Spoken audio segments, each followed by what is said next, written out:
নির্বাচিত করতে পারে ইনশাআল্লাহ। তার প্রতিজ্ঞা, তার ওয়াদা বাঞ্ছারপুর থানাকে একটি রোল মডেল হিসেবে থানা হিসেবে গড়িয়ে তুলবেন ইনশাআল্লাহ।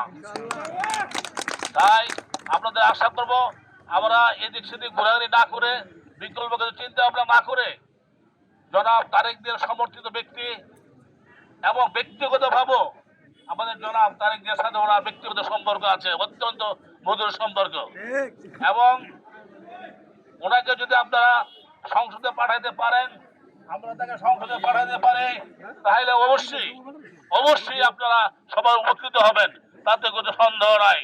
কেউ আমরা আমাদের নিজেদের পকেট বড় করবো না, জুলাই সাহেব তার টিকিট পকেট বড় করবো না। আল্লাহ তাকে যথেষ্ট দিয়েছেন, তার বাপ দাদারা দিয়ে গেছেন।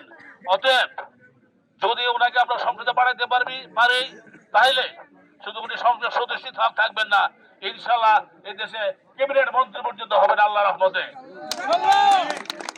অতএব